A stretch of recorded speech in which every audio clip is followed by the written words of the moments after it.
Elections పెడితే ఎవరు వస్తారంటే మళ్ళీ కేసీఆర్. ఎట్లుందన్న పాలన? పాలన చెప్పాలంటే ఇప్పుడు పిల్ల పుట్టమిగా కుల్లగట్టి పెట్టినట్టు ఆయన 6 గ్యారెంటీలు ఇచ్చిండు కానీ 5 ఏళ్ళ పరిపాలన కాలేదు. గవర్నమెంట్ ఫామ్ అయి సంవత్సరం దాటిపోయింది అంతే తప్ప మనం ఇప్పుడే కావాలంటే అది ఏది జరగదు. ఇళ్ళకగానే పండుగ కావాలంటే కాదు.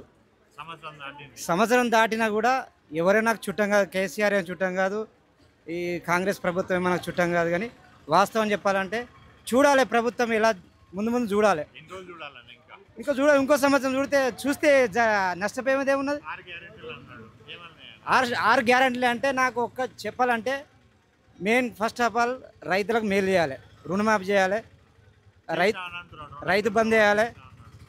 అది కొంతమందికే చేసిండు. ఎట్లా ఒక 56,000 లక్ష రూపాయలు ఉన్న వాళ్ళకు చేసిండు, 1,25,000 1,50,000 ఉన్న వరకు చేసిండు వాస్తవం చెప్పాలంటే. మళ్ళీ ఒకటి రైతు బంధు ఇప్పుడు ఇస్తా, ఈ దసరాకి ఇస్తా, దీపావళికి ఇస్తా, సంక్రాంతి ఇస్తా అంటాడు. సరే ఇస్తాడా ఇయ్యడా అది తెలియదు మనకు, ఇట్లనే కాలం గడుపుతాడా తెలియదు. అది కూడా కొన్ని చెప్పాలంటే ఈ గ్యాస్ అన్నారు, గ్యాసు కూడా అది కొందరు అప్లికేషన్ పెట్టుకునే వాళ్ళకి కొందరు పడుతున్నాయి. కరెంట్ బిల్ అన్నాడు, ఫ్రీ కరెంట్ అన్నాడు, అది కూడా కొంతమందికి అయింది. నేను చూసిన, నా కళ్ళతో నేను చూసిన. మా ఇంట్లో బిల్డింగ్ ఉన్నాయి 3 ఫ్లోర్లు, ఆ 3 ఫ్లోర్ల వరకు చూసిన నేను. పడుతుంది, ఏది ఫ్రీ కరెంట్ వస్తుంది.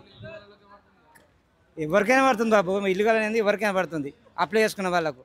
కానీ కాకపోతే ఏంటంటే ఇప్పుడు కావాలంటే ఈయన వచ్చిందే కొత్తగానే.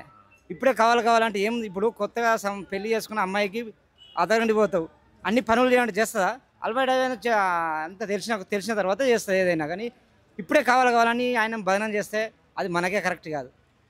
ఆయన ఫస్ట్ ఆఫ్ ఆల్ పెట్టింది ఏంటంటే ఈ మహిళలకు ఫ్రీ బస్సు, అది తీసేయాలి. మెయిన్ తప్పు పని అది చేసిండు.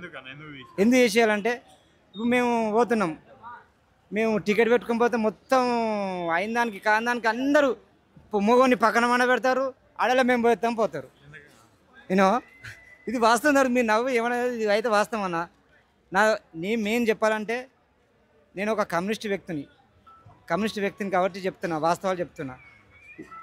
ఈయన పాలనను ఇంకో సంవత్సరం చూద్దాం, తప్పే ఉన్నది. ఇప్పుడు కుంపలే మునిగిపోలే. ఇప్పుడు కేసీఆర్ ఉన్నప్పుడు నేను గిదే అమలు పనిచేసిన, రేవంత్ రెడ్డి వచ్చి కూడా గిదే అమలు పనిచేస్తున్నా, అప్పుడు వైఎస్ రాజశేఖర రెడ్డి ఉన్నప్పుడు గిదే అమలు పనిచేసిన. యూనో నేనైతే ఎవరి మీద ఎక్స్పర్ట్ కాదు, ఎవరిని కూడా బదనం చేసి ఉండలేదు.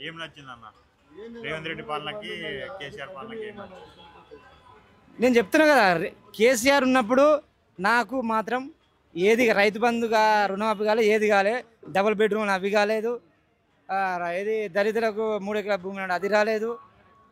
యూనో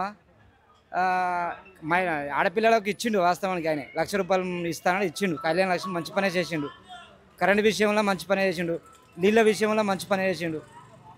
ఈయన చేస్తా అంటుండు, కొంచెం టైం ఇద్దాం, ఇంకో సంవత్సరం ఇద్దాం. ఇప్పుడే మనకు పడిపోయింది ఏమున్నది? అయితే నా ఆలోచన ఇంకో సంవత్సరం చూద్దాం అంటున్నా. ఇంకో సంవత్సరం తర్వాత ఇప్పటికే ఆయన ఆల్రెడీ కొంతవరకు తెలిసిపోయింది. ఇంకో సంవత్సరం వరకు పూర్తి తెలిసిన తర్వాత అప్పుడు మనం ప్రశ్నిస్తాం. అది నాది ఒక ఆలోచన తప్ప ఎవరినైనా నన్ను ఎవరినేమనలేదు, నేను కూడా ఎవరినేమను, ఎవరి మీద దుమ్మెత్తి పోసే ఆలోచన కూడా లేదు నాకు.